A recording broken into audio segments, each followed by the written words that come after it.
the button so that we could go live, and this hangout is live. Good evening, ladies and gentlemen. It is the Audible Live each and every Thursday night here, the footballguys.com podcast. Cecil Lammy, Sigmund Bloom, Matt Waldman, and Dr. Gene Bramall talking about fantasy football and taking your phone calls. Oh, okay, we don't take your phone calls, but we can pretend, right, Bloom? We can. I've got a caller here. No, that would go way off track. Line but it would probably be. It would be. Yeah, exactly. Paging Jared. Jared, come in, Jared. Paging Mr. Herman. No, it would be more entertaining than what we will have to watch in the second half tonight. Hey, some ugliness there. He's a football head. He is a football guy. He's Matt Waldman. Waldman, it's getting ugly. Tampa and Atlanta. We'll talk about it. This is Bobby Rainey hiding behind the bench. Josh McCown, either one? Josh McCown, it could be either one. Yeah, Josh McCown. It could be, certainly, we can look at Glennon, all of these guys. I mean, it's just been bad. The defense is just atrocious at this stage. You know, when you don't have McCoy and the way that it's looking right now. I mean, Devin Hester's, 2 touchdowns, one on the end around, then you have one on the kickoff return that broke the record in Atlanta. And you've got Dion and Billy White shoes on the sidelines there looking on. So that's pretty good right there. And the running game looks good. Steven Jackson looked good early until he pulled up a little lame going around the left tackle, and it's been kind of debatable what we're going to see there from him for the rest of this game, if at all. And this is kind of how the game was expected to go at this stage. So now what we need to see is whether or not Hester, Douglas are healthy enough to go in the second half so that they don't have to throw the ball to Levine Toilolo and then allow Tampa Bay to get back into this game. Well, Dr. Gene Bramall joins the program as well. Dr. Gene, how are you tonight? In a new spot, there's no window. I like the window behind you, man, because then it's like, who's watching over Dr. Gene's shoulder? And we get the lightning show that we had a couple of weeks ago. Yeah, I may have to move it back, but we're doing the Sunday stuff now, and it looks like I've got a little too much of a religious halo over my shoulder, so we can't be having that. But, this game is painful, but if you like watching Julio Jones and if you like watching an exciting player like Devin Hester, you can still find some stuff to be interested in for sure. Yeah, definitely some stuff to be interested in. As always, we're going to go through all the games with a fine-tooth comb. We're going to go through this game specifically, talk about what we've seen, take you around the National Football League, talk about other hot items from across the NFL as we prepare for Week 3 of Sunday's action. Let's first start, though, with Dr. Gene. And for the regular listeners or regular viewers, you're going to do the injury segment, and then you got to bow out tonight. So we will bid you adieu after we pick your brain for knowledge on multiple situations. So let's go ahead and get that thing in, starting with Jamaal Charles. And if you look at going through the injury report at footballguys.com or the Monday injury rounds, you show the play where Jamaal Charles was injured and TJ Ward essentially throws him to the ground. The ankle sprain. Give us what you've got. High ankle sprain for Jamaal Charles. When will he be back? What can fantasy owners expect here in this recovery process for Jamaal Charles? I think you can expect what we always should expect with a high ankle sprain, which is what this is. That's what it looked like in the little bit of limited stuff we could see on the replay, and that's what Andy Reid told us it was. It'd be unusual for Charles to get an MRI if we thought it was a low ankle sprain, unless it was something significant. X-rays were negative. We knew that going in. So this is a high ankle sprain. But you can expect what we always expect with high ankle sprains, which is we don't really know what to expect. Sometimes even a low-grade high ankle sprain is a 2 to 4 week injury. Sometimes guys can come back and play in the first or second week afterwards. We saw Matt Forte a couple of years ago, Andre Johnson a few years back. I still think Toby Gerhart last week. The week before last now, had a high ankle sprain, and all those guys came back to play within a week and then do well. Matt Forte and Andre Johnson both took about a week to really get up to speed, and then they were pretty much themselves. But we've also seen C.J. Spiller and Roddy White last year have what were mild enough high ankle sprains to get them back on the field within a week to 10 days and not do well for an extended period of time. So, everybody sort of panicked when it said high ankle sprain and went right away to the 3 to 4 week timetable. As we just talked about, that's not a given. again. And now today, since Charles was back on the practice field in a limited fashion, everybody said, well, it's not a high ankle sprain after all. Those things are just generally not the case. I think that's what's going on, and you have to realize that every injury has a grade. Every player can tolerate pain and a little bit of looseness in a joint a little bit differently. And if Charles, we've seen Charles play through foot issues and ankle issues before, maybe he's one of those players that's willing to give it a go. That doesn't necessarily mean that this isn't going to be a C.J. Spiller or Roddy White situation. I think we need to see how he practices tomorrow and see how much the Chiefs are willing to use him on Sunday, if at all, and then we'll have a little bit more information to go by. Unless he's fully practicing tomorrow, I think you've got to bump him down in kind of that low running back 1 tier. I wouldn't expect him to get 22 to 30 touches by any stretch this week unless he's fully practicing and everybody's positive in the locker room tomorrow afternoon. Sorry, I'm just watching another Bobby Rainey fumble. I'm sorry. I'm sorry, Matt. I'm really sorry. That's okay. Well, here's the thing. We talked about it before you came on board, Bloom. Yeah, because Cecil's crazy.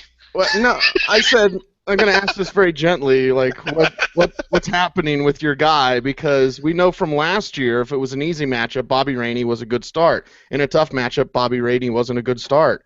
I know this game is completely out of hand, but now what is that, three fumbles? I think two. Yeah, 2. Okay. Yeah. I think he gets extra credit for that fumble because just glancing up, it doesn't look like he was even touched. It was. Yeah, it was just bad. Butterfingers. It's dead now. So, okay, back to the agenda here.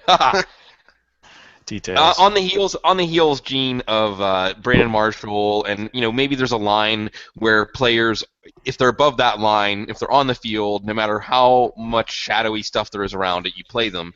Is that the rule we should use for AJ Green this weekend? If he's active, should we play him? Well, I guess. I mean, it's really difficult to know because we saw what we might get out of A.J. Green last week. He said that he wasn't right in pregame warm-ups. He said he's not sure he's going to be 100% this week, but he pretty much told reporters in the locker room on Wednesday that if he was cleared to play and he was allowed to go, he was going to play. But it really wasn't much. It was probably 5 or 6 snaps into the game last week where he kind of came inside, planted, and turned to set up a block, the right angle for a block, and just hobbled off the field, and that was the end of it. And you have to think that since they knew that injury was there, that they did have an orthotic in his shoe and that he was taped up a little bit. And if he had decided to take a pain-killing injection, that happened because it's something he'd been dealing with all through the week of practice leading up to that. But I think it's a really tough call. I would probably put him down in my wide receiver 3 tiers this week simply because there's a chance that he doesn't make it through the first series again. And if he's not making it through the first series or he doesn't feel like he is himself at all, there's really no reason to risk him through the bye week. And I think tomorrow is going to tell the tale a little bit. I would expect him to practice tomorrow. If he fully practices, then yes, put him in your lineup without reservations. If he's limited and he's hedging in his post-practice locker room comments, then I would say if you've got a top 20 to 25 option that you could put in Green's place, I might consider that because, the Titans, the Bengals are playing at home. I think there's the potential to see a game script where we see a lot of Gio Bernard, a lot of Jeremy Hill again, a lot of running and short passes, and they don't necessarily need A.J. Green for that. I just don't see them threatening downfield if A.J. Green isn't fully right. So I think this is another situation. Let's kind of see where we are on Friday. I'm really not trying to be wishy-washy about this. I'm a little bit punchy about the Marshall and Jeffrey situation last week, but that's what you get with these guys. If your stud players can get on the field, they'll try to play, and those guys are good enough. Brandon Marshall's good enough to box people out on a bad ankle. Alshon Jeffrey couldn't run last week and still sold double moves. So, Jeffrey only caught 4 or 5 passes for just 40 yards. That maybe we see what A.J. Green. So that's why I'm saying if you've got a top 20 option and Green isn't practicing fully tomorrow, then it's worth considering. Otherwise, go ahead and use Green. Well, Gene, Steven Jackson is back on the field to start the third quarter. So let's talk a little about another Falcon who's not on the field tonight, and that is Roddy White and his hamstring. Give us an update about that, and what do you expect for the coming weeks? I think Roddy White was a pretty easy call. Not necessarily that he would be inactive, although with a short week like this, with a hamstring injury that's happened in the previous 3 to 4 days, it was always 50-50 for him to play. But Roddy White has told us, at least on 2 occasions, that if he doesn't fully practice by the end of the week, then he's probably not going to play in the game. And if he does, he's not going to be an integral part of the game plan. So I think we knew that going in. The question is it really just he's got a mild strain and 4 days wasn't enough for him to get ready? Or is it a little bit more of a low to mid-grade issue that's going to keep him from practicing early next week and possibly beyond? So I think Wednesday, Thursday of next week, if he's already getting back to a limited practice, doing some stuff in team drills by Wednesday or Thursday, there's a good chance he'll practice fully on Friday and be good for next week. It's good for him that he's going to have 2 weeks to recover. There's a fumble virus going on tonight. Devontae Freeman. Boom. On Antone Smith. They're all gonna step on landmines by the end of the night. It's Fumbleitis and Fumblerooski here on what is a sloppy game to begin the second half. We'll keep you abreast on what's going on there in Tampa and Atlanta, and we'll actually celebrate and maybe throw some confetti if Tampa actually scores. It is Dr. Gene Brammel's injury segment here on the Audible Live. Dr. Gene Brammel, of course, at footballguys.com and our footballguys.com podcast. Having so much fun making fun of the Buccaneers, I forgot to tell you about FanDuel.com, so let me do that now. FanDuel.com, 1 week fantasy football leagues for real cash prizes.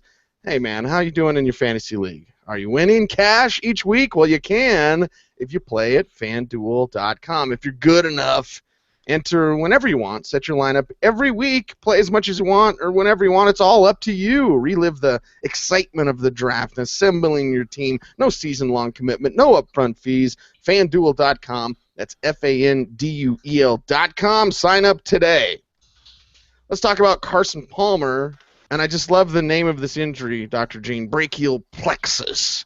Sounds like some sort of supervillain from Avengers. But brachial plexus for Carson Palmer week to week, and as we sit right now, well, we really don't know. Is it going to be a Drew Stanton week again, which changes things for fantasy owners because Stanton has no issues going to Larry Fitzgerald, even if he's covered, and he doesn't really connect, didn't show that same chemistry with the Michael Floyd. Palmer, it's the flip the script.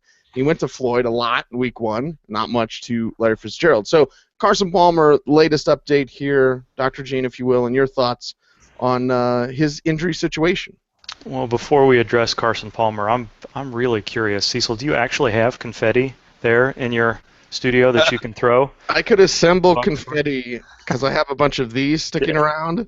So confetti of media badges. How about that? That'll be good.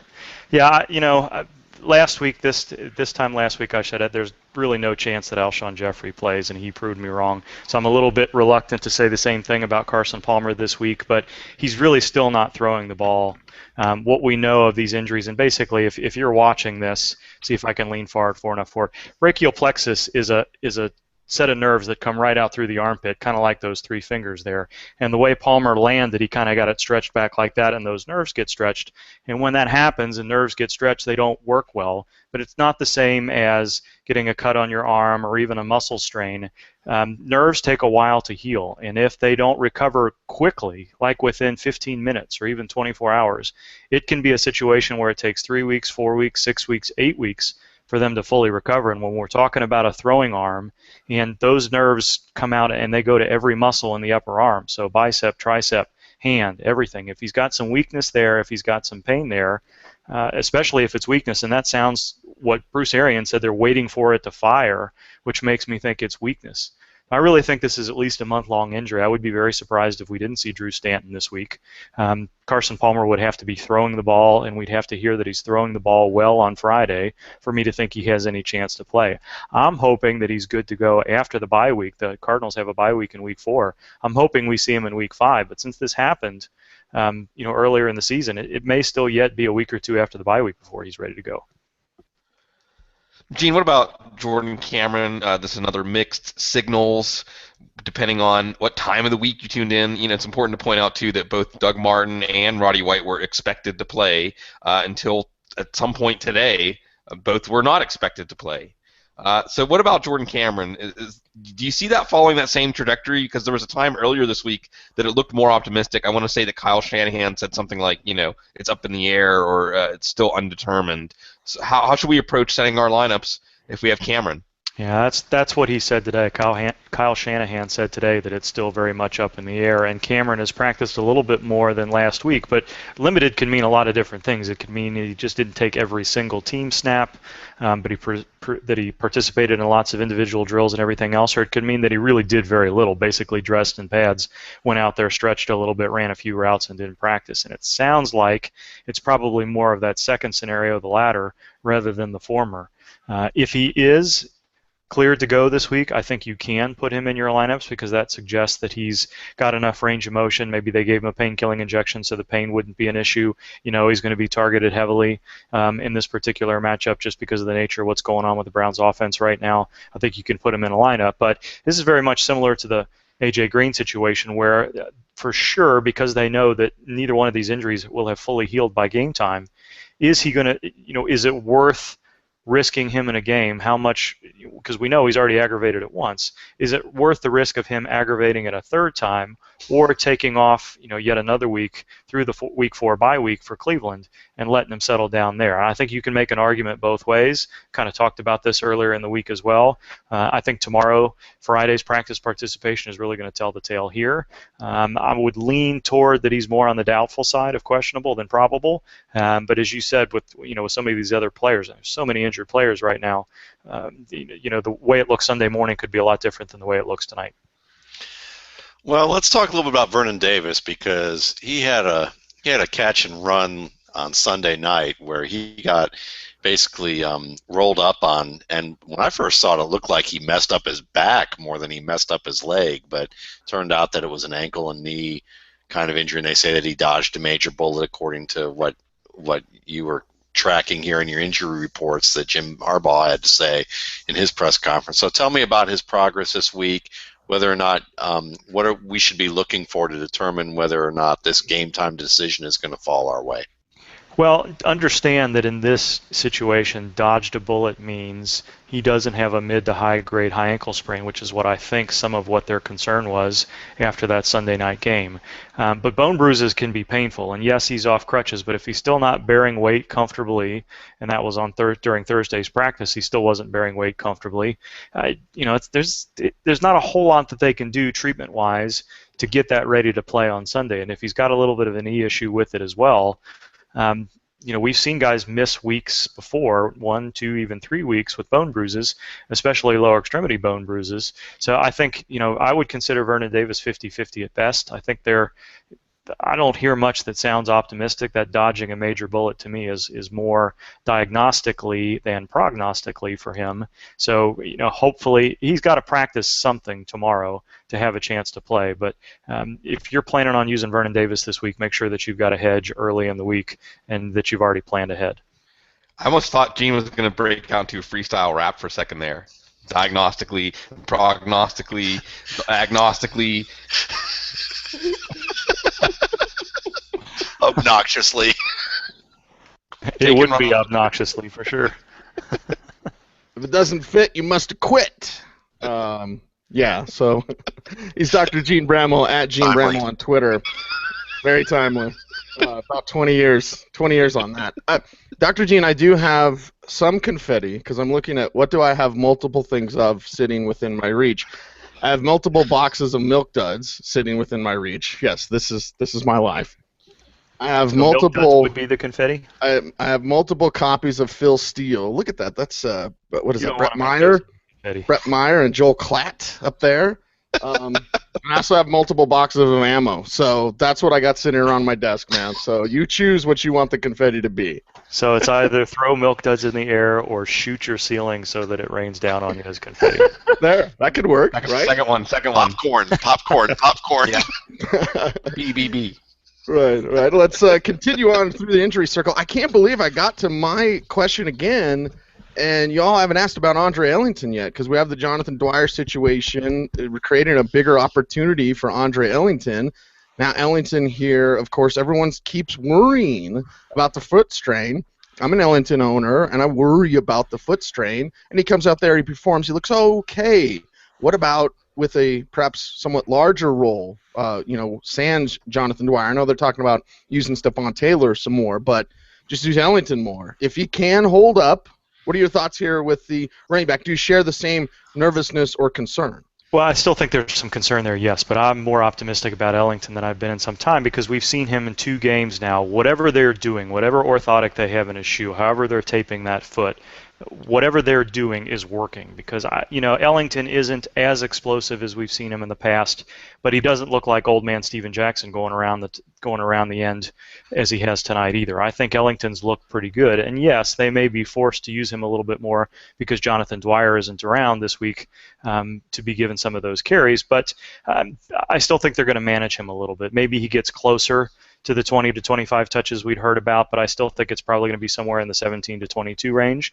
But that should be enough, and he's been a running back too. He hasn't really scored, but I think he's gotten enough touches and he's looked productive enough that he can be that running back too that I think everybody was hoping that he would be. Some of you guys may have drafted him as a running back 1, looking to if you were attacking the tight end or wide receiver position a little bit early, but with the bye week coming up, I think that the Cardinals have proven that they've figured out the way to kind of manage him through this situation. Hopefully we won't see any setbacks this week, and when we get back in week 5 after the bye week for the Cardinals, he'll be good to go, and this issue will be mostly behind him. Gene, big reunion, Deshaun Jackson at Philadelphia. He wants to play. They say he's going to test the shoulder. I understand with other kinds of injuries what you're going to test. What are they testing? What are they going to see? Range of motion, pain tolerance? What is there to test? Both of those things. Both of those things. They'll push on the top of the shoulder with and without the padding that he may use and see how well he tolerates that.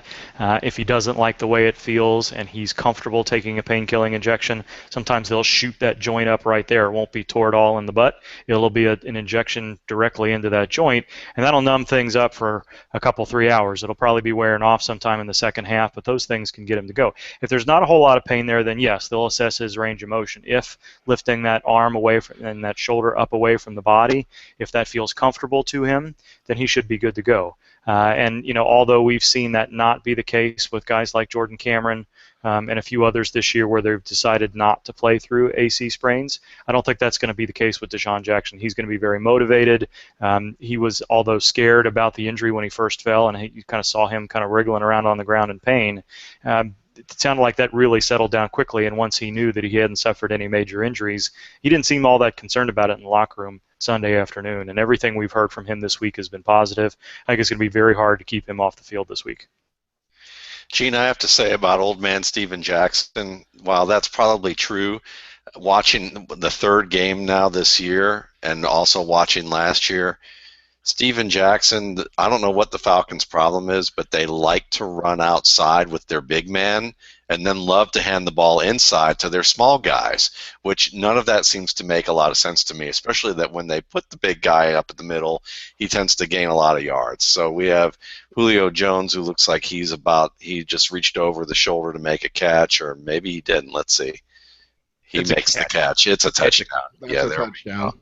Yeah, so now they don't have to run the ball outside where they don't have decent tackles anyhow and make the guy look older than he is. So let's talk about the other Cecil in this conversation here, Cecil Shorts and his hamstring. Tell us a little bit about his progress, whether or not he's going to get on the field now that Marquise Lee has a hammy problem. Maybe make it a 2-for-1 double there and talk about Lee and Cecil Shorts. Yeah, I'm not sure what to think about Lee. I think he's probably a little bit less likely to play, or a lot less likely to play about Shorts, because I'm expecting to see Shorts probably increase his practice participation in anticipation. There's some more rhyming for you, Bloom, of getting on the field on Sunday. Not the greatest rhyming, is it? But it's there. What I like to see with these hamstring guys is when they've taken a week or 2 off practice, I usually like to see them go through a few limited practices in a week, not play that week, and then come back and show that there weren't any setbacks, go through another full week of practice, hopefully, which the Shorts looks like he's going to be able to do, and then they'll be back on the field. And then I generally trust them a little bit more. It's the guys like Jeffrey, it's the guys like Roddy White would have been tonight, where they worry me a little bit more. So I think we'll see Shorts play, barring a setback. If he really opens it up in practice tomorrow and his hamstring doesn't respond well on Saturday, might have a little bit of a late week setback. We see those from time to time. But I think Shorts plays this week, and hopefully he'll be back to his usual self. Gene, I'm going to do a Kickstarter campaign for you to deliver your injury report every week in freestyle rap form. And you'll get better every week. At first it'll be rough, but it'll start to come naturally. It will always be rough. I can promise you that. This is something that could work, Bloom. By the way, Matt, you have to pick out a winner tonight. Not to put you under the spotlight, under pressure, but you have to pick out a winner tonight for our Waldman Talking Doll prize that needs to go out this week.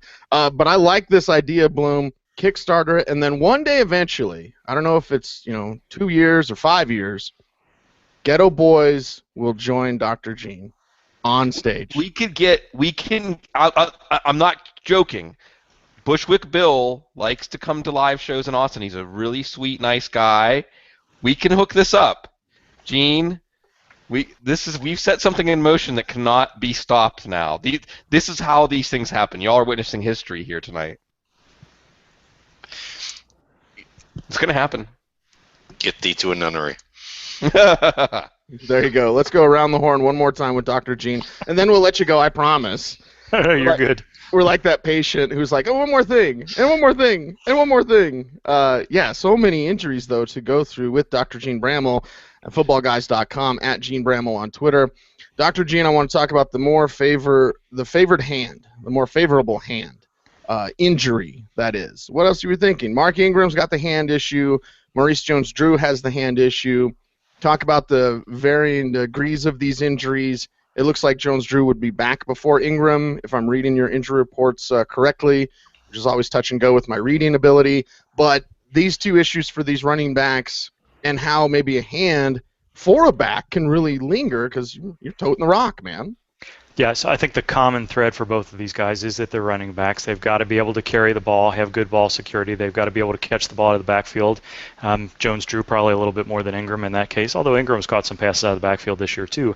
And they've got to be able to pass protect and use their hands to block. So that goes for both of them. I'm still not certain what's going on with Maurice Jones-Drew. You would think that if that broken hand report was correct, that he'd be wearing some sort of protective splint because surgery means pins, screws, plates, what have you, depending on which bone it is and how they decide to fixate that bone. And I've not seen anything to suggest that in the locker room he's had anything more on there than a bandage. But he still has to be able to use that hand well. So if it's broken bone or not, if it's not risen to the point where he needs immobilization, then yes, I think it's possible for him to be back sooner than later. If it's this week, I still think it's a little bit early to say that for sure. Jones-Drew sounds a lot more optimistic than he did last week. Something else we'll know for sure on Friday. Mark Ingram's it sounds like he's broken a bone down towards the bottom of his thumb here rather than a little bit up. It's more of a hand injury than a thumb injury. And it was displaced, which means they probably are going to want to keep him in a little bit larger splint to make sure that, especially because it's his thumb, that bone heals well in the first couple of weeks. And once they assess that that's happened, they'll probably let him do a little bit more. But I think that original time frame we got from about a month is probably what I would expect there. I don't think we ought to be any more optimistic than that. The Saints have a bye week in week 6, so I just don't see Ingram being ready by week 5. I suppose it's possible, but I don't think that's likely. So expect to see Ingram back around week 7. I'm sorry. Steven Jackson got his touchdown, by the way. There you go. Gene, what about D'Angelo Williams and this thigh injury? Maybe Jonathan Stewart, who I did play over Steven Jackson for some reason that I can't even remember. I don't even know if I meant to. So tell me that D'Angelo Williams is not going to play this weekend so that I can feel a little bit better about this. Steven Jackson fights really hard to get this touchdown. We're going to threaten that Chicago-Washington NFL. Old man strength. Yeah, old man strength. 73-0. We're at 49-0 here, about to be. We still got 23 minutes of football left, so a point a minute at 72. We get us to 72. Anyway, D'Angelo. Yeah, so related to Steven Jackson, yeah, he doesn't look good opening up and sprinting, but power over everything. And, it takes a fair amount of power in that quad, which is kind of what it looked like to me as he was coming around the corner. I don't know if he was bird dogging or if he was sandbagging us or whatever it was, but that looked pretty good there, running through at least 2 or 3 blockers on the way. So hopefully we won't hear that there's something more going on next week. So D'Angelo Williams hasn't really done much in practice this week, but I think if I'm hearing Ron Rivera and D'Angelo Williams and the Panthers correctly, that's planned, and they want him to really try to practice tomorrow, and then they're going to assess things on Friday night and Saturday afternoon. And if he responds well, I think he'll be playing. I think this is going to be pretty much of a timeshare situation there. I don't think D'Angelo Williams is going to come back right away and get 15 to 22 touches. I think it's probably going to be in the range of 8 to 15 with him coming off this injury, unless he just really looks amazing and Jonathan Stewart struggles in the early going. So I think I'd still say it's 50-50, but I think even though he's not practiced yet, and I don't usually say this about a lot of running backs if they haven't practiced with muscle strains through the middle and latter parts of the week, I think if he has a good practice tomorrow, I think we'll see him back on the field. So I also rather enjoyed in the highlights of this game that we're watching here, if you want to call it one, Gene, is John Hyder or the Maholian Dynamite or Mike Glennon, whoever you call him, having that facial tick before the ball even got snapped. It was like he was having some sort of premonition that he was going to fumble this ball or like lose track of the ball, because he was like squints really hard, and then all of a sudden you see the ball fly up like right past his head. I mean, it was almost like that J.K. McKay highlight back in the 70s where he gets hit so hard he flies into the stands or off the sideline. Anyway, can you give us some sort of couplet about Robert Griffin's dislocation, or maybe a haiku? A haiku? Oh man, I think you've mistaken me as a lyrical poet or anything else. Was that a haiku? Hopefully that was a haiku. I don't even know. Count the syllables. At least I know what a haiku is. It was free verse. It works. All right, fair enough. All right. So yeah, I think there was just enough information that came out about Robert Griffin on Monday that I think we've got a pretty good handle on what's going on. It's still being called an ankle issue, but I think it's actually the joint just below the ankle, so it doesn't really involve the leg bones, and it doesn't involve the biggest ligaments around the ankle. It's more of a foot ankle joint rather than an ankle leg joint, and that's more layman's terms than anything else. Basically, it's below the bone that makes the bottom part of the bone of the ankle joint. Blah, blah, blah, blah, blah. There you go. That's probably a haiku. Count that as a haiku. But the reason that's important is because there's smaller ligaments around that joint. It's much less likely to be associated with fractures, and that's what we heard about the MRI. There's no broken bones in his ankle or his foot. And with those ligaments being smaller, the recovery time is shorter, and with there not being a broken bone, there's no surgery necessary. So when we heard 4 to 5 weeks, we thought there is no way that an ankle dislocation that Robert Griffin III is going to be back in less than 6 to 8 and maybe longer. And it may still prove to be that because those ligaments have to heal, and it takes on the order of 6 to 8 weeks for that to happen. So I still think we're probably in that more 5 to 8 week range than 4 to 5.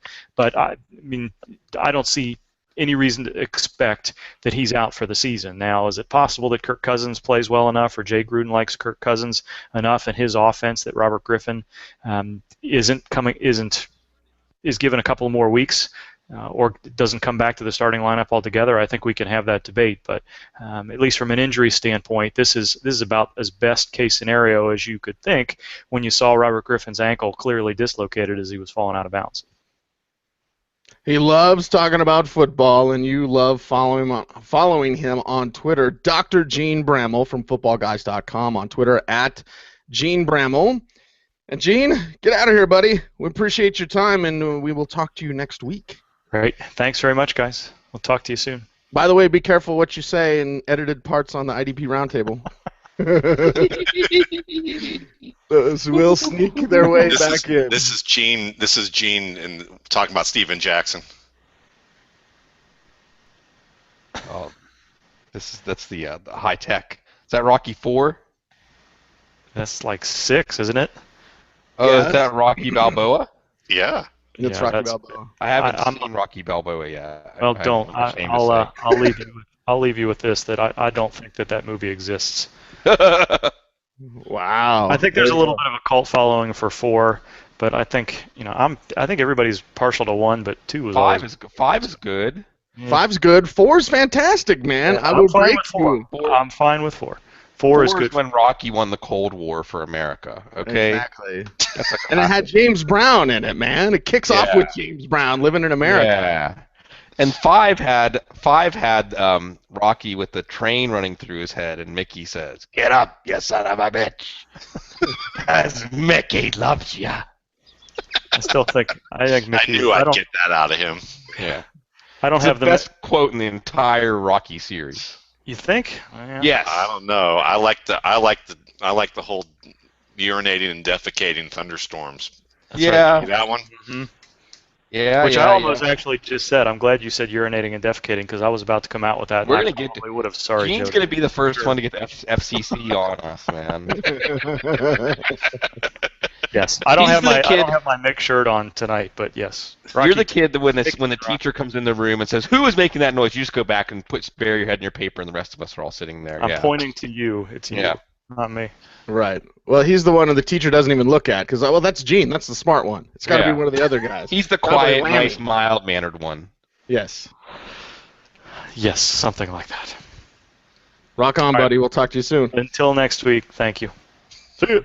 Now we need to start a movie podcast with Dr. Gene, and we just need to do more of these hangouts and have Yeah. varying topics each and every night.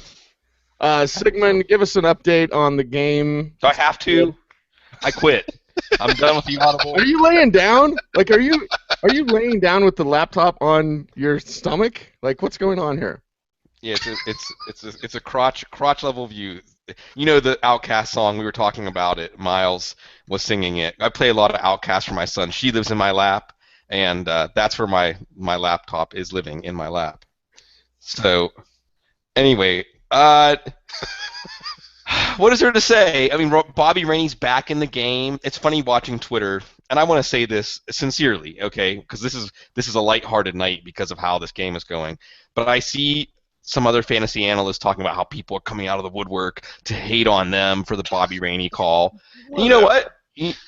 No. But y'all never do that. Seriously, the Audible audience is fantastic.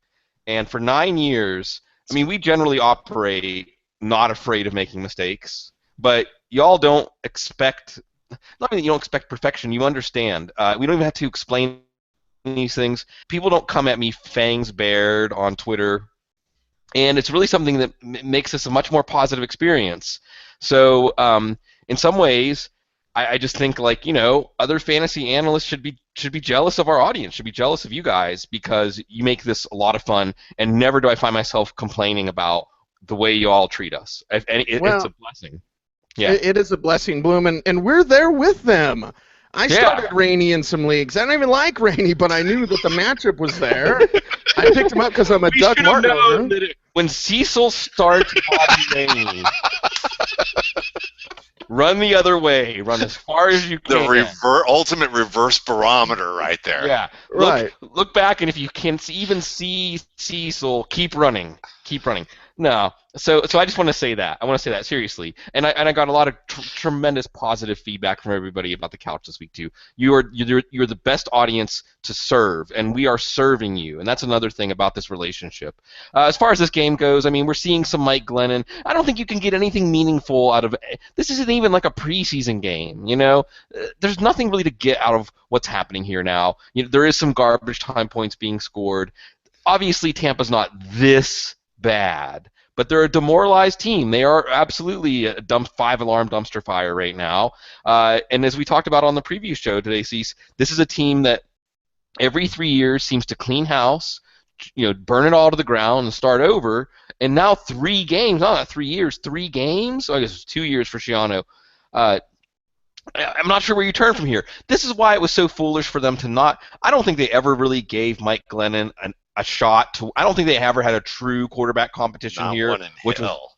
it was a big mistake. By the way, you're blacked out for me, Matt. Am I the only one that sees that? He's got a YouTube screen up. You got the Rocky screen. Okay, got it. Well, in that case, so we will see more of Glennon, and I do think Glennon will help some with Vincent Jackson with Mike Evans, although Mike Evans made a pretty poor bid. I didn't get to catch the play more than once, but he made a pretty poor bid when Glennon threw up one of those jump balls. And that's the thing that's frustrating here, and this is where we get back to the assumption of rational coaching. You have Vincent Jackson. You draft Mike Evans in the top 10.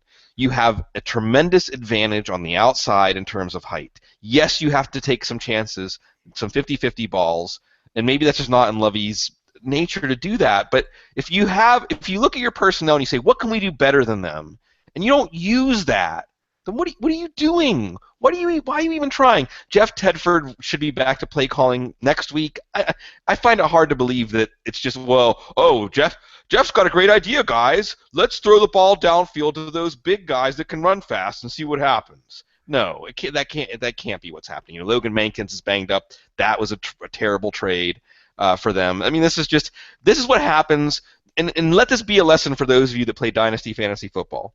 This is what happens when you push a bunch of chips into the center to try to get up to barely making the playoffs. Because in the NFC, that's what the Tampa was shooting for, was to get into the playoffs as a wild card.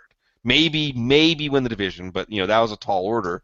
And now they're going to be farther back than if they had not signed Josh McCown and not done a lot of other things. So it's just frustrating. Atlanta's not necessarily this good either. Not remotely. But, yeah, Matt, you're the recapper. You watch them every week. But, you got Georgia Dome Power. Everyone's taking notice of Devin Hester now. Steven Jackson looks better. You brought up a great point earlier tonight, Matt, about maybe he wasn't getting as many carries because of the hamstring. Matt Ryan looks tremendous after looking poor, after looking tremendous. So, we go back and forth on this. But the Tampa thing, you do have to worry about this team becoming demoralized. Although the funny thing is, you do still see spirit from the Tampa team. Just it's not translating to anything positive on the field. Yeah, I mean, you look right now, too. I mean, one thing just to add, I mean, Jake Matthews is back this week, which does help that line because when you have Lamar Holmes playing right tackle and Lamar Holmes is probably one of the worst tackles in the league and just gives up so much that when you have him and you can't use Karimi other than maybe on the left side of the line, that was helpful. Right now they've got Karimi in and Jake Matthews out, but now they've got their second string quarterback in, and they've got guys like Courtney Roby in and Weems in, and looks like Hester's still a little bit dinged up and walking around gingerly. But I mean, at this rate, they could put if Deion Sanders wants to, get his record back, a la King of the Hill, episode, or 56. they can, here's another one, Anton Smith. There you go. Anton Smith, and it's like every other game the dude scores a long touchdown. Yeah. So you look at this. I mean, at this rate, we could see Deion Sanders come back on the field to get his record back, or maybe Billy White Jules Johnson will come back and say, you know what? I want my shot at this. So I mean, he's in the game as well at this stage. And there better not be anybody complaining about running up the score. I mean, you put Antoine Smith in, he's going to make those plays. You're not going to just go out there and get 2 yards and fall down. Yeah, I mean, they're their second team receiver, third team, or second or third team running back, second team quarterback, and pretty much reserves on the offensive line. So I mean, at this stage, it could be, in the 70s at this rate. Now that we're barely out of the third quarter. Right? That's the NFL long-standing NFL record, 1940 championship game, 73-0. Yeah. For the first time that I've ever watched football, it's in danger. It can happen. I mean, Sid Luckman, back in the days of Sid Luckman. There we go. Wow, almost 2 minutes left in the third quarter, so we got a whole other quarter after that. We'll keep you up to date on what's going on in that blowout, and we'll talk about fantasy football. And, Matt, we need to see Zook sometime soon. Yeah, I think he's taken a vacation. I think now that this game is kind of out of it, I mean, he got tired of, wanting to jump up here and, beat up on somebody. So I think I think this ended early for him. So I don't know where he is right now. All right, well, let's get back in action. Talking about home cooking, let's talk about a Saints running back situation. Let's toss this thing around because the Saints coming back home, I have the same feeling that I had about this game in terms of Atlanta going to do a lot at home, reset things, get back on track offensively with New Orleans. And we could talk about Marcus Colston in that passing game, Bloom, but I want to start with Kyrie Robinson and Pierre Thomas. And without Mark Ingram, Still getting some Pierre Thomas questions. Even guys asking today, like, well, do I get rid of Pierre Thomas to grab? I can't remember the question. Was C.J. Anderson or something? Like, no, Pierre Thomas now with an even larger role. Kyrie Robinson with a larger role. So how does this backfield get split? It's going up against Minnesota. It's back at home. The success level there, Bloom. How should fantasy owners navigate this Robinson-Thomas situation? Play them both. Look at tonight's game. Seriously. That's the kind of game, maybe not 56-0, but what do you think? Matt Castle with no real downfield passing, no Adrian Peterson, the Superdome? Come on. That's going to be a massacre. So they can both score. We saw in the first week they had 3 rushing touchdowns. Last week they had 2 rushing touchdowns. This is a team, the Saints, that is putting points up on the board, giving their running backs opportunities in the red zone. Kyrie Robinson should get the goal line carries. I expect to see Pierre Thomas get his share of red zone snaps and a few touches there too. And I think that the Vikings are probably a distracted, demoralized team right now. So I think the correct answer is both of them. I prefer Kyrie Robinson in non-PPR. I may prefer Kyrie Robinson in both, to be honest. But I think that this is a game that is ripe for another trouncing, a romp. And I think Kyrie Robinson is an excellent, excellent play. Almost as good a play as Bobby Rainey this week. Matt, your thoughts here on these two facts? I'm gonna take the opposite approach now that he brought that up, but I think mainly it's because of this. I like Kyrie Robinson. I certainly think all of Bloom's points make a lot of sense. But then the counterpoint that I would make to it is this.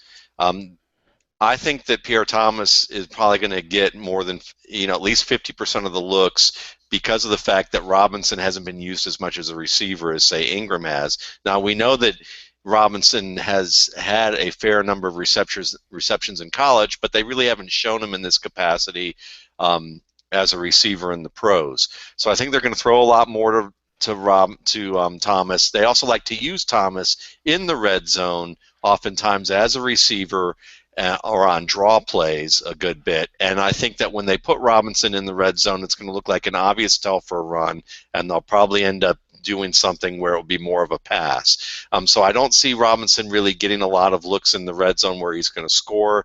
I think his best opportunity is going to come in the fourth quarter if it's a blowout, and then they're just going to be running out the clock. And I'm not sure I want to rely on that as much as Thomas, who might be more of the initial part of the game plan at this stage. Again, I like Robinson as a down the line, but I just don't trust this coaching staff when it comes to how they use their running backs, because the guy that they love the most has been, will be until this guy basically ends his career, and it's Pierre Thomas. I mean, Ingram certainly got his looks, but it was this year, but that was kind of the exception to the rule, and even then it seemed like that they weren't backing away from Thomas in certain situations that you're going to see.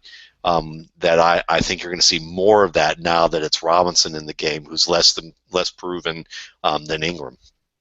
Doesn't run as hot as Ingram either. We saw that when Ingram in week 1 getting the touchdown that Robinson couldn't get, and with Pierre Thomas, he's their replacement for Deuce McAllister, where and like an Antoine Smith, at any time, the old man Pierre Thomas can break off a big play as a runner receiver out of the backfield. So it'll be interesting. I agree with both of you that this is a big, big matchup and a huge game for New Orleans offensively. Everybody, start your Saints because Minnesota's going to be struggling. Now, let's get into the head of Pep Hamilton, Bloom. No!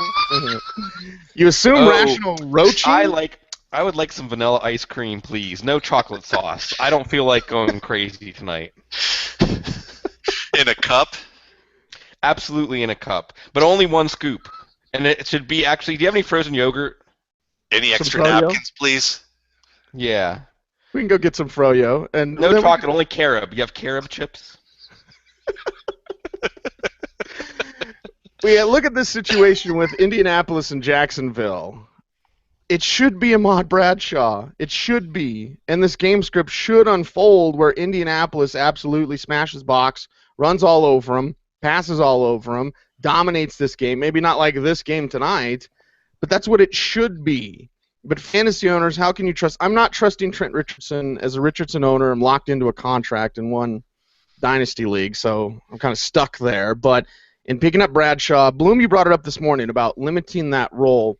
Well, can they limit it a little bit less and give him a little bit more, especially against Jacksonville, where he could have great success, and this whole offense could have great success if Pep Hamilton lets him out the box? It may not matter, honestly. It may not matter with Jacksonville's defense the way they played. They're both running back twos this week, Richardson and Bradshaw. And as I said on the show, if we like to say they'll do whatever they want to do, well, if it's Pep Hamilton, we know them. Run the ball a lot. So Andrew Luck does have a wide range of possibilities. But we even saw on 24 pass attempts tonight, Matt Ryan had a terrific game. So I think that you might be more inclined to still go with Luck. Go with Hilton, who looks okay. Go with Wayne for sure. I'm not sure what they're going to do about the tight ends, but the safest bets here are the running backs because Pep can do whatever Pep wants to do. It's going to be run, and then have Andrew Luck. Here's the game plan, guys. We're going to run, and then Andrew Luck's going to draw them off sides, and we're going to do it over and over, and we're going to get down the field in about 17 plays. Even Dan Reeves says mix in a pass. Yeah. Best third down play is the hard count. So there's that. Matt, your thoughts on Richardson and Bradshaw? Yeah, I mean, I certainly like Richardson in the sense of that. Well, that's not Richardson. I meant Bradshaw. Actually, I was looking at the vanilla, and suddenly I thought about Richardson running behind that line. It's actually Bradshaw that I like more. I think that the way that he's played, the intensity in which he's been able to hit the holes, get outside, and just the fact that he's healthy enough to continue doing it. I would play him for as long as he stays healthy, and play him over Richardson. And I look at him as, a decent running back 3, high-end flex play, maybe a low-end running back 2. It is the Audible Live each and every Thursday night here on our Google Hangouts and Football Guys TV. Check us out at youtube.com/footballguys, And we appreciate everyone for watching, all of the people watching in now. Thank you very much for tuning in Thursday nights as we talk fantasy football with you. Cecil Lammy, Sigmund Bloom, Matt Waldman. Although it's the picture of Matt with the white circle around it. Are you getting that, Bloom? Are you seeing the picture of Matt at least? No, I'm still getting the Rocky screen. So we almost had a 63-0 watch. Yeah. We almost had a 63-0 watch, but they ruled a ball that looked like it didn't go forward as a forward pass. So Bobby Rainey's in there, and I'll say this for Bobby Rainey: tons of energy and effort in his play still right now. So he's not hanging his head. He was actually hanging his head earlier tonight. We'll see. And Doug Martin owners should not necessarily see this as some big win, great night for them, because the reality is that Rainey's still been looking better than Martin. This is the guy that your guy was not looking better than. So there's that. There was also a Buccaneer crying on the sidelines. They showed that a little bit earlier. It looked like Mike James. Was it Mike James? I can't be sure, but it looked like him, yeah. And by the way, football is an emotional game. I know for the people. I remember when Cordell cried, and everyone's like, what the hell is he crying for? Football is very emotional. It looked like Devin Hester was crying earlier tonight. I mean, you put in this time and energy and effort. I'm never against a guy showing his emotions because it is an emotional game, and you see it at every level. So I just hope that there's nobody on Twitter going off about that. Anyway, let's get back onto the fantasy football talk and the talk of these matchups this week in your fantasy leagues. And Gene teased it when he left, guys, but I want to get into the debate of, does Robert Griffin III get his job back? Now, Kirk Cousins starting, of course, against Philadelphia, and if you were to ask yourself, who is the most Andy Dalton-like of the two quarterbacks? Not with the red hair, but, of course, who's the guy that's most like Dalton, and what Jay Gruden worked so well with Dalton in the first 3 years of his career? He had more TD passes than everyone but Dan Marino and Peyton Manning. So we know it can be very effective there. What do we know about Kirk Cousins at Michigan State? Lots of moxie, but very accurate on shorter passes. Not a guy that's going to light it up through the air. And then you look at Robert Griffin III, a bad runner. As a scout told me, a bad runner. He's a fast guy. He's a track guy. But he's a bad runner because he takes hits and gets slung around like a rag doll. He takes hits in exposing his midsection. I mean, he just takes a lot of punishment with the way that he runs. He looked a little gangly at times when he runs. And there was something we'd always talked about, his bucket accuracy, because his bucket accuracy is beautiful. Maybe his butt is too, but his bucket accuracy was always beautiful in college, and it was beautiful as a rookie, and it hasn't looked beautiful. The limited time that we got to see Robert Griffin III this year did not look beautiful. So for even the people saying, well, get Griffin back, he's got the better arm, he's got the bucket accuracy, not this year. This year he struggled to throw deep, struggled to make those long connections, struggled mechanically, in my opinion, because he's worried about getting hit. And we know that guys start short-stepping, scouting term, they start short-stepping their throws because you're supposed to stride in. Maybe not kick your leg up like a pitcher, Bloom. There's our baseball talk. But you can't short-step. You have to completely stride in. You have to twist your hips properly to get that accuracy and the best mechanics that you can as a passer. Robert Griffin III was struggling to do that because he's short-stepping throws. It's almost the opposite of throwing off your back foot, like a Jay Cutler. He'll throw off his back foot when he feels the pressure. RG3 would short step it so that he would like kind of hop and throw at the same time, mechanically throwing it way off.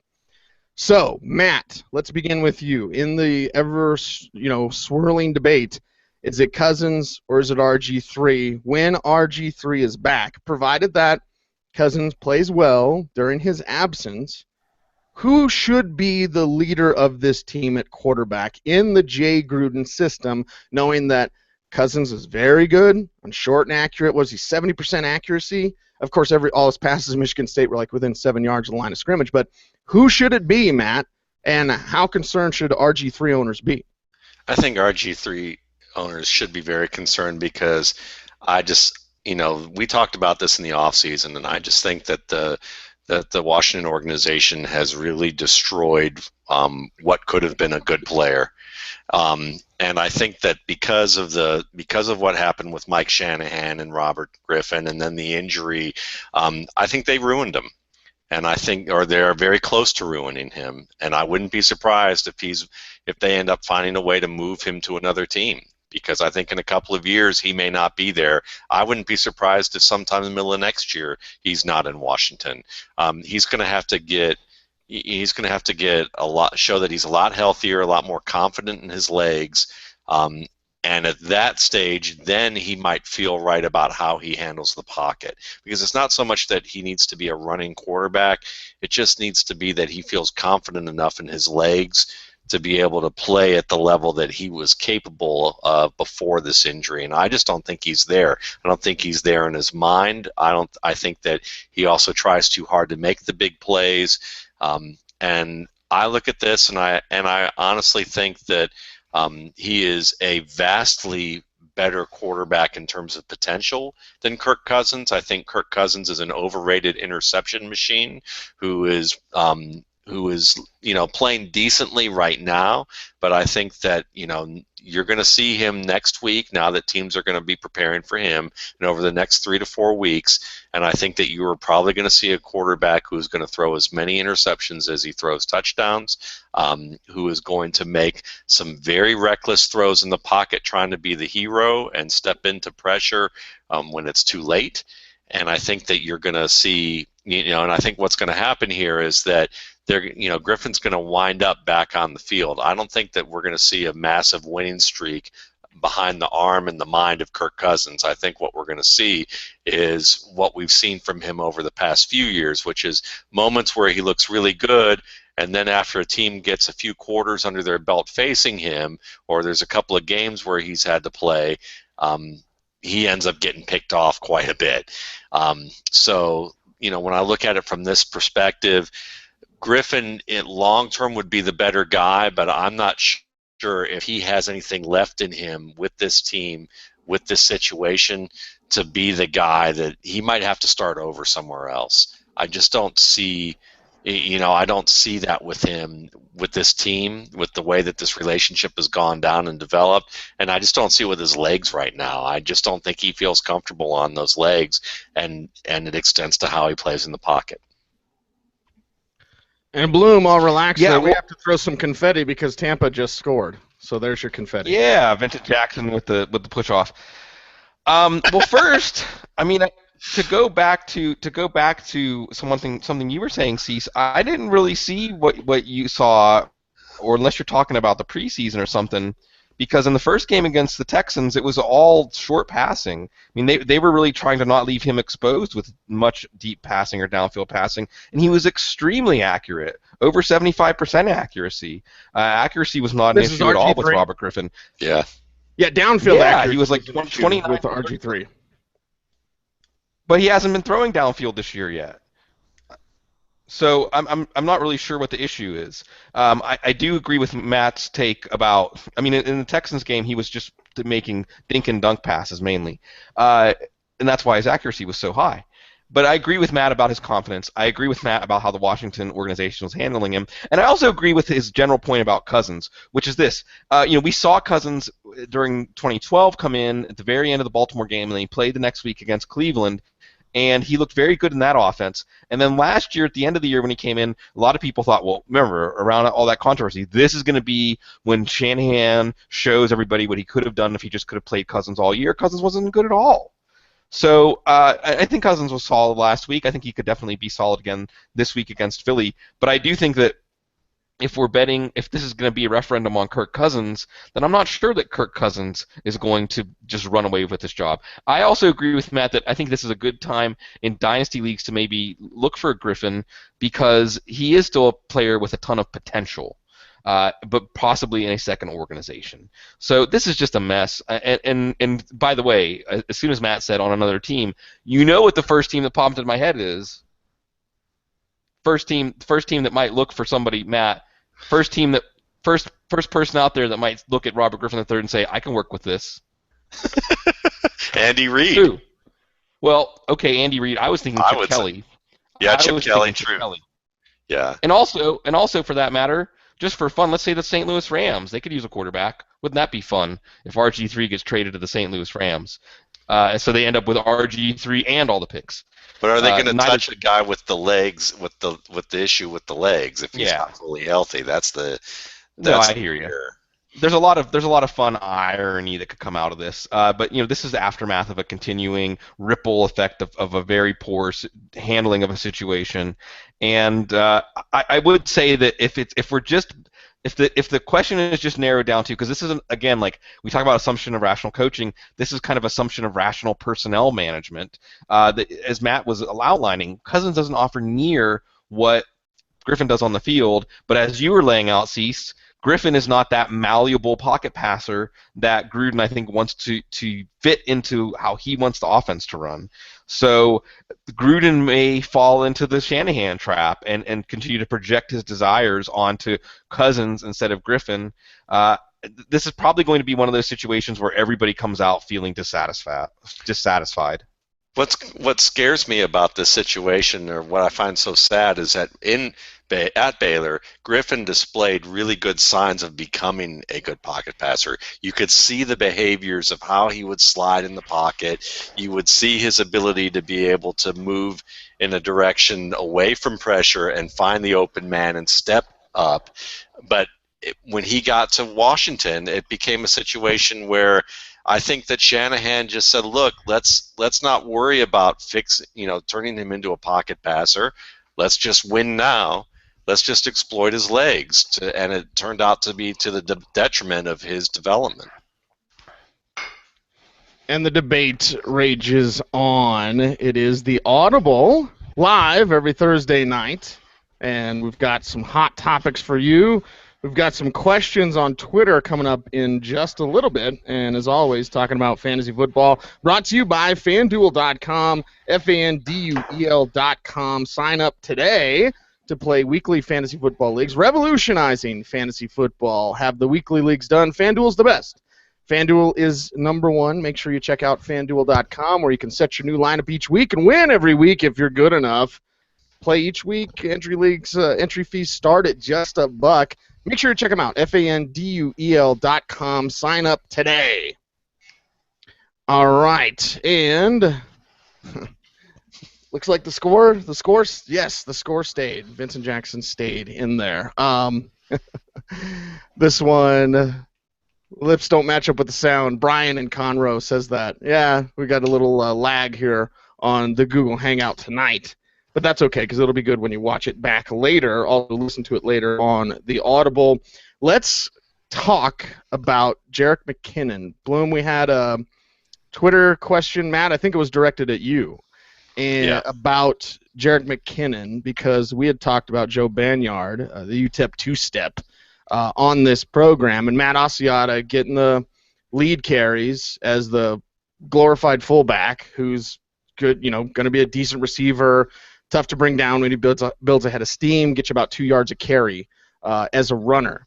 Behind him, they've got Jerick McKinnon, a player that you and I saw down at the Senior Bowl, and a player that we saw struggle in the conversion, really, from being that college quarterback to the college or to the pro running back that they wanted him to be. And we've seen this before with other athletes. We've seen this before with other players that come in, switch the positions, and maybe they're not as natural, because running with either a fullback in front of you or out of a single back formation, taking a handoff and scrambling are two completely different things.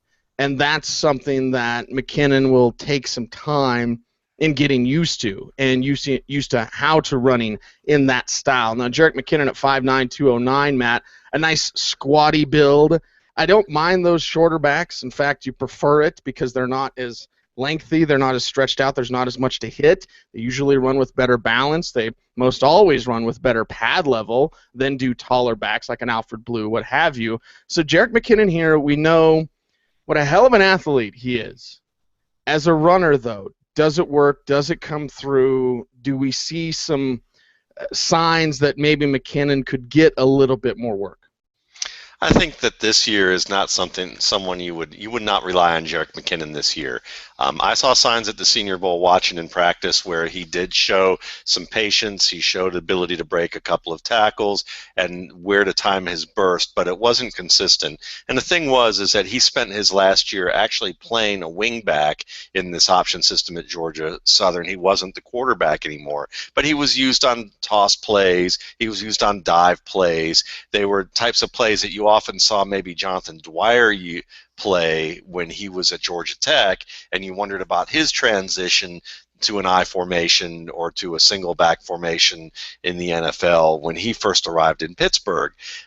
With McKinnon, I think the transition's a little slower, but I think there's promise there, because when you do watch the tape, both of them as a quarterback and also as a running back as in his senior year, you see some ability to set up players in a hole. You see some of that high-end agility. You like the speed. I mean, these are all, the athleticism is great, but it takes some time to get used to the speed of an NFL defense, also to the scheme, the blocking schemes that you're going to see in the NFL, and also just different from what he saw at Georgia Southern. So it's going to be more of an adjustment process for him. The fact that Adrian Peterson isn't likely to be there for him to watch and observe is also going to be probably a negative, because, Peterson was one of the players who talked about McKinnon during training camp and said that he was really impressed with what he saw from the young runner and felt like that he had potential to become a very good player. I think scouts loved him really as a special teamer and maybe possibly a third down back down the line before they saw him at the Combine, at the Senior Bowl, just more from what they saw with his tape. So I think the jury is out with him, but he's a guy that you want to look at with upside because of the fact that he is such a high-end athlete and that he has shown flashes of skill. But I think this year, just like with Ray Rice, with C.J. Spiller, with Jamal Charles, with a variety of players, even Bobby Rainey to an extent, when you're looking at a lesser player compared to the rest of those backs, it takes a year sometimes to get adjusted to the speed of the game and to the type of system that they're going to be using. So I like him more than, say, Denard Robinson. Denard Robinson, to me, moving from wide receiver to running back is one thing. I think that it's usually a folly to try and think that you're going to get a convert from maybe to a wide receiver position or from a quarterback position where you haven't even seen the field as a running back before. But I think a year for McKinnon, getting gradually eased in from an option-oriented game to running back has given him maybe that extra step to where it's kind of a booster to where I think he can adjust. Bloom, any thoughts on Yeah. the Minnesota situation? And is Yeah. Joe Banyard ever going to be healthy? Because before that knee shredded, he was one college football back to watch at UTEP. Yeah, well, he could get a look. I think McKinnon will get looks. Over the course of the week, my opinion on at least the possibilities of McKinnon continues to evolve. Of course, again, we had Paul Charchian as hooked in as anybody in the Minnesota scene on the couch this week. When I asked him if McKinnon is someone to stash and hope for something this year, he said no, and he didn't say no in a way that he hedged, and he said he's just a role player for them this year. But then Mike Zimmer's bringing him up. They're not necessarily committing to one back or the other back, getting more work or how much work they're going to get. So while I do think that coaches value out of running backs assignment sound football, especially pass blocking where McKinnon has struggled in a very small sample size, and Asiata is going to give them reliability, at this point you have to wonder, hearing that tone change, and when do we see Teddy Bridgewater? When does this season become kind of a lost season for the Vikings? And the other big question I have, and I almost want to hear Matt Waldman talk a little bit about this because we had this conversation, we never got a chance to flesh this out, is McKinnon, there is a subset of the fantasy community that is smitten with him because of his measurables. And when I watched him in a small sample size, a couple of games, I didn't really see those measurables on film. I didn't see evidence of them on film. But Matt told me if you keep watching, you will see it. So what you want, the scenario would be that McKinnon gets some touches to see what he can do, and then those measurables rise to the surface, and then the team says, well, we can't put this genie back in the bottle. But you still have to ask yourself, in what kind of rushing offense? I mean, if McKinnon becomes, and he's not going to become a 20-carry-a-game lead back this year. That's not happening. But if he becomes somebody that gets like a 1A workload with Asiata or Banyard or somebody else, then what is that really going to be worth? How often are you going to want to start him? So I still think that with the Vikings team, I was trying to think of some play off of the Love Boat. I mean, they're going down the river Styx right now. It's just, I'm not sure that this is where this is not where I want to chase. I want to chase Alfred Blue. I want to chase situations where I can say if things work out for that running back, that C.J. Anderson, if things work out for that running back, then that could be a big-time fantasy situation. I just don't see it with McKinnon, even if he does get his foot in the door. And I would agree with that. And I think the thing with McKinnon that you have to note is that the body follows the head. So basically, when you're thinking about the transition to the NFL game, you have to be able to see things quick enough, process the information that you're seeing, understand the concepts around you to be able to use your athleticism to its maximum. It's the type of thing that you see with wide receivers. We talk all the time about good route runners and how a good route runner who runs a 4.6 40 can be faster than a route runner who doesn't run good routes with a 4.3 40. And so even if Jerick McKinnon is an athletic freak, the fact that he's probably thinking slow through all of these adjustments is going to make him a slower looking player right now. We won't know what really he is all about until the beginning of next season, because this isn't a total adjustment period for him. Only the very rare freakish type of players really actually shine at a level where they don't have the full complement of technique and conceptual knowledge around them. Cordero Patterson is a perfect example of that. I know that I've heard from Aaron Schatz at Football Outsiders that he talked to a scout who said that, he's a better route runner than people realize, but I've seen enough from Patterson to say he may be a better route runner than people realize, but that must mean that whoever thinks that he was bad must think he is absolutely terrible as a route runner, because he does not exhibit the fine points of being a good route runner yet when it comes to releases and the early stages of play before breaks. So maybe he runs nice breaks now, but he still doesn't, put him in press coverage, and he should be whipping people with his athleticism, but he still has to think too much, and he's still not playing at the level that he could be 2 to 3 years from now. Des Bryant was similar to that, but even so, those two guys were so dominant athletically that they still make plays at at times that you wouldn't expect. McKinnon isn't that kind of guy. He's a very good athlete, but he doesn't even have the experience yet to be a running back more than 1 year. So as a result of that, you're going to have, and running back in general, it takes a year even for, like what I mentioned before, some of these top backs to really show what they've got. It took Ray Rice a year to show what he had, and I know that no one probably wants to bring up guys like this, but he's a great example of someone Jamal Charles took a year. Yeah, took a year for him. And with Jamal Charles, like, these guys are incredibly different. To me, Jamal Charles was the brilliant kid in class who basically was like too busy trying to experiment with things when he should have been turning his homework on time, but he was like saying, maybe I can make the jump across 3 linemen and go to this hole and hit it and break it long, and sometimes he would, but in the NFL he couldn't do that, and it took him a year, and the ball security issues. But then you look at someone like Ray Rice, and I remember the first time I got a chance to talk with the great Greg Cosell, and he said to me after that first couple of weeks, we watched Ray Rice as a rookie, and he said, I just don't think he has it. I don't think he's going to have it. I don't think he's quick enough or fast enough. A year goes by, he studies some tape, he adds, he builds up that core strength, he gets faster, and you have Ray Rice as an elite running back for fantasy football for at least the next 3 to 4 years. So I think running back is a great example that sometimes the jury is out after the first year. Same thing could happen with Bishop Sankey. I sit here and talk, I spent today tweeting and this offseason saying it's going to take a little longer for him, at least. I'm still not positive he's ever going to be a good one, but I'm willing to be open-minded to say he needs a year so that we can see what he can do.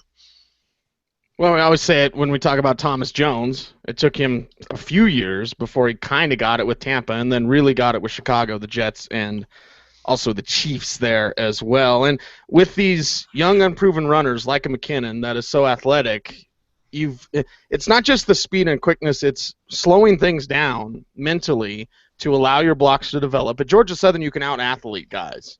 Seriously, especially when you play Florida. Sorry, Gators fans, but you can out-athlete guys. Or Georgia. And, so even with their athletes. You can't do that in the pros. You've got to be patient. You almost have to slow things down while playing quickly. Slow things down mentally. Don't try to do too much, and that's what McKinnon is charged with right now. Demaryius Thomas, another guy that came out super athletic, really raw because he ran 2 routes at Georgia Tech on a team that averaged 8 passing attempts per game. So it can happen. Let's make it happen. Quickly back to the RG3 thing, Bloom. I just wanted to let you know it's 10 attempts. He only had 10 attempts. I put the number at 12. 12 attempts, 12 yards or more. Only 10 attempts, 30% completion, 44.8 is the league average. Time before pass was an amazing 3.59 seconds. So really holding on to that ball before short-stepping it and before mechanically being off. So it wasn't very much, as you said. What's he, 70% on the year? 31 of 40 or whatever? Yeah, he was 78% in the Houston. I mean, I watched the Texans game, and he was rarely even looking downfield in that game. Right. There's only 10 attempts on the season. So it's a very small sample size, but the sample size that we see is passes deep or off, and he's holding on to the ball longer than anybody. He uncorked one deep ball that was right on target to Garcon, but he didn't really it was this classic bucket accuracy we talk about, and Garcon just didn't make a good leap on it, and he didn't really time his bit on the ball well, but that looked like old RG3 to me. His passing looked fine to me in the Houston game. It was more his comfort, and especially in his comfort in his movement, as I made the baby fawn on the frozen pond. I mean, that was the biggest. That was the biggest issue I saw, was that he had no confidence in his movement. He did not trust. He used to be able to evade pressure, or at least do something to extend the play and not take his eyes down. That's something we always look at when we're watching college quarterbacks, is does he drop his eyes when he's trying to get away from pressure? And with Griffin, it was bigger than dropping his eyes. He dropped his whole attention, his whole mindset. I mean, he just kind of gave up if he sensed any pressure around him. So, but hey, we'll get to watch Cousins tomorrow night. Next Thursday night, we'll have Cousins on. So we'll get a chance to evaluate Cousins as sort of a quasi-RSP film room session, and we'll continue this discussion. There you go. All right, back to the stories here on the Audible Live Thursday night show, youtube.com/footballguys, DOTCOM. And in talking about thoughts and expectations for these players, Aaron Dobson, we didn't get to flesh it out very much during the preview show, Bloom. And Matt, I want you to chime in after Bloom is done here. We know it's Oakland, okay? We know it's Foxborough. We also know that something's a little with Tom Brady. And we also know that they're going to run all day. They'll run all day on Oakland because you can. Where they're giving up 200 a game. I mean, that's how bad that team is defensively against the run. So this week from Dobson, what will you be looking for, Bloom? If we look at, potential guys that could get healthier, get better, and they need the help in that passing game. You've got Edelman a little bit banged up, and looking over the latest news that we have on a Julian Edelman here as well. So already you've got Gronk, you're starting Gronk, no question, but a little back thing has limited Edelman in practice again on Wednesday and Thursday. He was kind of a late addition to the injury report, maybe a bit of a surprise addition to some. So with Edelman a little bit banged up, Dobson, what will you be watching for this week to see, the timing, how he's changing direction? What are some things you'll be looking out for with Aaron Dobson here? Honestly, I'm going to be watching Brady more than Dobson. I think that Dobson is basically, we know one of these we know what he is kind of guys. What he can do is make plays at the large catch radius. He can make great plays on the ball in the air. He does have a big frame and a great downfield speed. I just don't know that Brady can put the ball on him down there anymore, honestly. I'm not sure about Brady as a downfield passer. I think that the flaws in Dobson's game are his ball skills are really spotty on sometimes routine passes. He doesn't necessarily have great feel all the time making play on the ball. So, the 2 or 3 opportunities at least hopefully he gets, we'll watch that. But I'm concerned about Brady. I think Brady and Romo are 2 guys this weekend that we've seen come into the season with still fantasy quarterback 1 reputation. The numbers haven't followed. And how long do we continue to look for those numbers if they don't come? With Brady in particular, last year in the first half of the year, he was like this, but then everybody got healthy. Well, as you said, Edelman's a little banged up, Vereen's a little banged up. But look, Edelman, Vereen, Gronkowski are all on the field. He's got Amendola, now he's got Dobson. He's not having to deal with rookies, Sudfeld, and Tompkins, and so on. So it's time for Brady to start putting up fantasy numbers for us, or we're going to be saying, start Geno Smith over him very soon, if not this week. Chase. It's almost that close. If you look at Tom Brady this week, if you've got the aforementioned Kirk Cousins, if you've got Ryan Tannehill at KC, starting him over Brady. Last week I said Locker over Brady. That was my just the tip. Locker over Brady, and it worked out. Locker looked bad to begin the game, but then he finished strong. So some real question marks here with Tom Brady. And, age, injuries, whatever it is, catching up. Matt, your observations of Brady over the first 2 games. And it is home cooking, okay? We've talked about Atlanta home cooking, certainly. We've talked about New Orleans' potential for home cooking there. It is back at Foxborough for their first game. Maybe that helps. Maybe. I'm still a believer that it's not Tom Brady as much as it is his offensive line. His offensive line last year basically gave him less time to throw than just about any quarterback in the league last year. And he was hit more often, I believe, in the act of throwing than a lot of offensive lines. So when you look at that, we could talk about the injuries to the skill players. We could talk about the youth of the skill players, which was certainly a factor, but we also have to consider the fact that that the line wasn't playing very well last year, and then they get rid of Logan Mankins, which would be enough for Tom Brady to have a tantrum like he did when they traded him away before the season started. So it's basically like jumping out of the frying pan into the fire for him, I think, is probably the thoughts that he had when they got rid of Mankins. Then on top of it, let's look at Dobson. I think that Sigmund Bloom's assessment of Dobson was right on. To me, what that says is he's Brandon LaFell before Brandon LaFell found out what he is and what he can't be.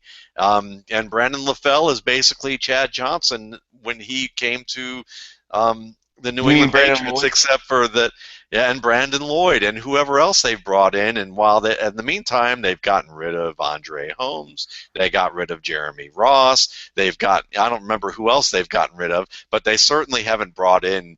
You know, they certainly haven't drafted good receivers, and the ones that they've signed and brought into camp have tended to play better than the guys that they've drafted. So, and admittedly, they don't know the wide receiver position. They pretty much said that when they last year when they had the casting call brought out and put, you know, and basically just got as many guys as they could and hoped that they had some luck there. So to me, I mean, Brady certainly doesn't have the weapons that he needed to. Since Randy Moss has left, they've basically been cursed at this position, if you ask me. I mean, Julian Edelman is a nice consolation prize, maybe a very good one. He's by far their best receiver at this point. And you know, I look at Rob Gronkowski. He doesn't look healthy enough yet. He certainly looks like a guy that's going to be able to make some key plays in the red zone, but he doesn't have that burst just yet to really separate down the field and separate from that first man after he makes the catch. And that's what really his strong points were. That's the hallmark of his game that makes him such a threat. So, you know, the walls are closing in on Tom Brady, and people are going to say it's because he's getting old, but I don't think it has to do with age. I just think it has to do with the surrounding talent, and it begins with the offensive line. It is the Audible Live each and every Thursday night, talking about fantasy football, talking about the NFL, and next up, another quarterback, and this time from Tom Brady's team to Tom Brady's favorite team, segue. When he was a kid, San Francisco. What the hell's the matter with Colin Kaepernick? You see the bad decisions. You see the interceptions bloom. We still see the 2 reads and runs. And we see a guy that when he's under duress, these are duress numbers, not getting hit, but just getting moved a little bit. With Colin Kaepernick, it's not kind. And the fact that he's got among the highest rate of sacks per drop back when he's under duress, so he's letting the pressure get into him, and then he's going down. His completion percentage is down. His playmaking ability is down. Is he forcing passes? What are your thoughts over 2 weeks now with Colin Kaepernick? One of those guys that when we said wait on quarterback, and you can get a guy like Kaepernick later, a guy like Romo later. Talk about Romo later, but with Kaepernick now, what are you seeing? What are you not seeing from the athletic QB for San Francisco?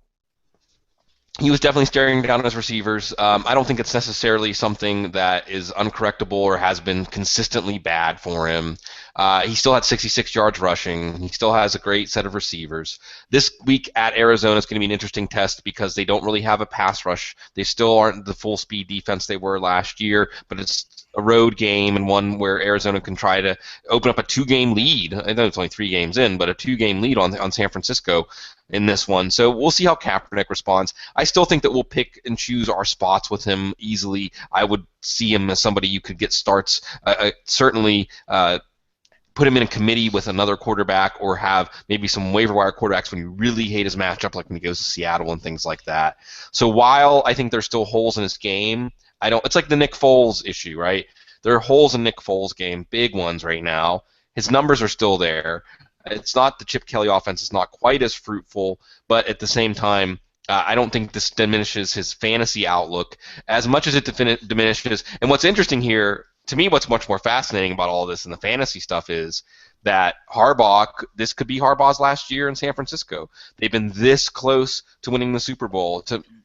They've been this close to going to the Super Bowl 3 years in a row. And could it be all for naught? And how much Kaepernick can iron out some of those flaws in his game by the time we get to the playoffs, maybe in time to get them to the playoffs, it could be something that then we say, and then we start to say, the wheels start to turn, and we say, Jim Harbaugh in Dallas, Jim Harbaugh in Tampa Bay. I don't know. Maybe. By the way, it's Shanahan in Dallas.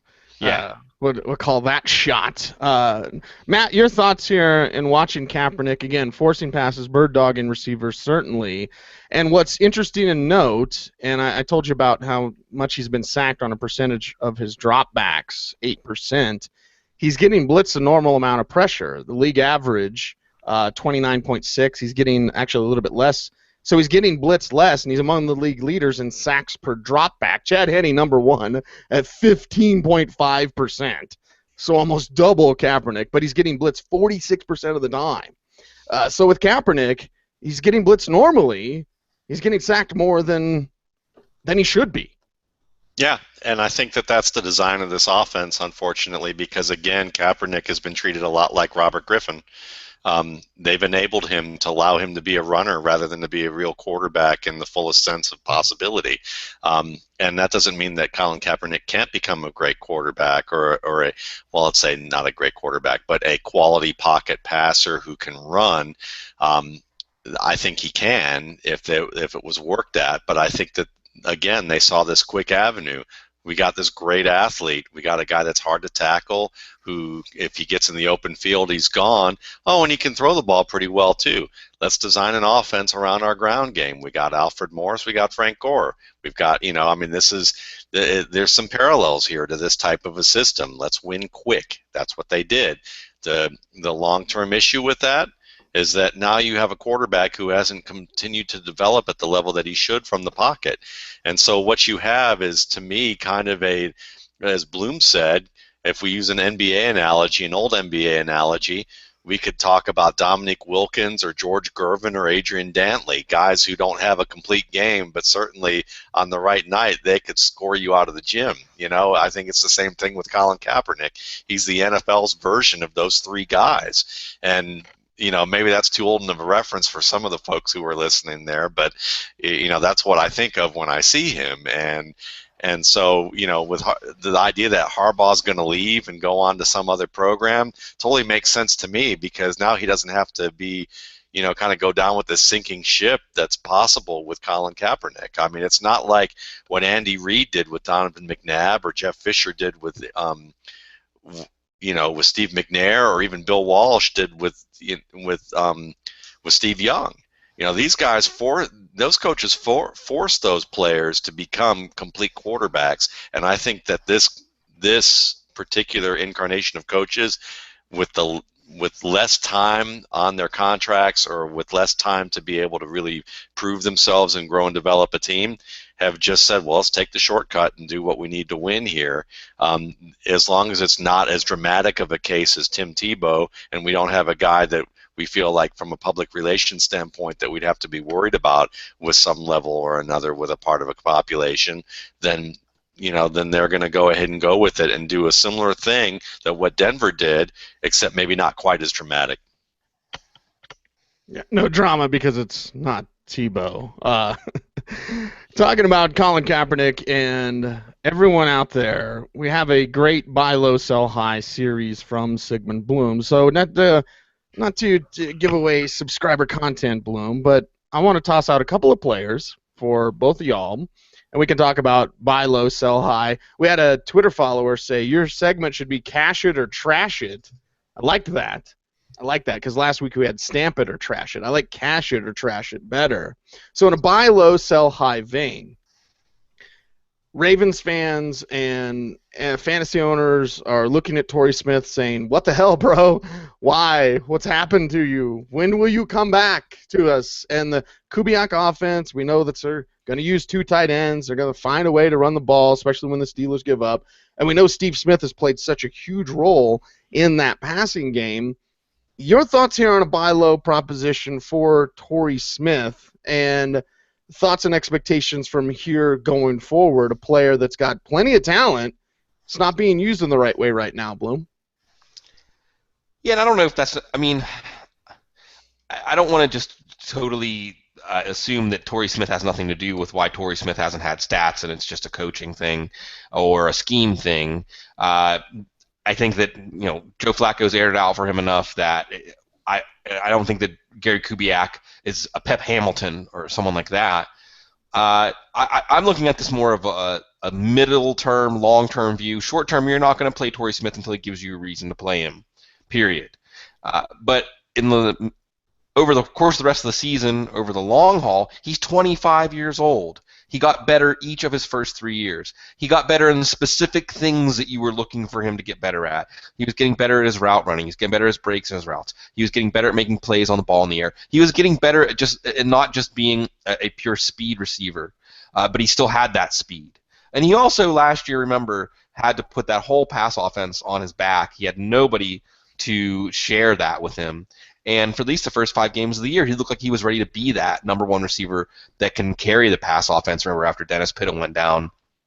So, they let Anquan Boldin, they traded him away to San Francisco. So for the long haul, it just doesn't make sense that a player at age 25, now there may be something we don't know, and as I like to say, we're peeking through keyholes. Maybe there's something that happened in Torrey Smith's life where his drive, I don't know. I mean, I have no idea if there's some missing part of the picture that would make Torrey Smith's slow start make sense. There's nothing that I can point to that would make me think that he would have a sudden drop-off in ability or just focus and things like that lead to production and good play on the field. So I have to just say that I think he's going to look like Torrey Smith from the first 3 years of his career where he'd put that next little point on the chart and not this guy. Matt, your thoughts on Torrey Smith here as I look over the passing stats for Gary Kubiak and company. Steve Smith, number 2 in targets in the NFL, 25, behind Jordy, of course. Yeah, that's my man right there, but still, I would have expected Torrey Smith to have had a much better start too, and I don't really have a good reason. The only thing that I can think of, and this is more of an overfitting analysis than it is a cogent one, but I'll share it anyway. When I think of Torrey Smith in terms of his abilities when he came out of Maryland, was it Maryland that he was at? Yeah, it was in Maryland. Yeah. When he came out of Maryland, he reminded me a lot of 2 players, Lee Evans and Chris Chambers. And you said the magic word. And those 2 guys are, big time deep threats, could run after the catch, could make some contested plays when needed, had good starts to their careers, and then next thing you know, where did they go?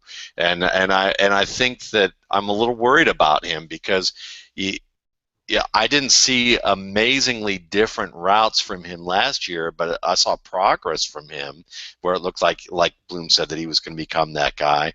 But I think a change in this offensive scheme, I think the addition of Steve Smith's a big personality, and big personalities demand a lot of airtime when it comes to, getting the ball and being able to make plays, and he certainly is used to being able to make plays. And now that he's in a position where he doesn't have to be that one-man gang, maybe Joe Flacco doesn't know how to handle that balance in the way that he should. Because Flacco seems to me, he's never had a personality like Steve Smith that he's going to throw the ball to, and I think that maybe he's a little enamored or a little sucked into that aura of I need to target this guy, in certain situations. And they might be overthinking it or overcompensating a bit. So I'm hoping that there's going to be some sort of bounce back. I don't think you're going to get anything good for Torrey Smith in any type of deals right now. So if you can buy him low and you need a wide receiver and you're not able to get anybody that you were really excited about, but you want to take the chance and see if someone's going to bounce back, as the season progresses, I think Torrey Smith is a reasonable play because I don't see the same issues. I don't know what the issues were with Evans and Chambers and why they kind of fell off a cliff, but they were similar players to Smith, so that's the downside. But I don't really want to admit that that's what's going to happen. Yeah, now Bloom's going to be dreaming about Lee Evans all night. It was the quarterback. It was J.P. Lossman. And Trent Edwards, and yeah. How many Tulane players didn't want to play with J.P. Lossman in the pros? That's an old story. The things you hear about quarterbacks. What's disgusting to me in the Torrey Smith situation, and I'm going to blame it on Kubiak. Owen Daniels has as many targets as Torrey Smith, 10. Why? With the talent that he is, if you're going to target Steve Smith 25 times, why can't you get at least to 15? Brian Schottenheimer is a numbskull. I'm trying to be nice. He's got 18 targets for Brian Quick. So the fact that Torrey Smith in 2 games got 10 balls thrown his way, come on. There needs to be an emphasis on highlighting your playmakers and the guys that can make plays downfield. It is the Audible Live each and every Thursday night. Bloom, some parting thoughts for tonight's program. I hope next week's game is better. I hope next week's game is better. 7 words. In 7 words or less, can you outdo what Sigmund Bloom just said, Matt? Hell no. You get one word, Steve. One word.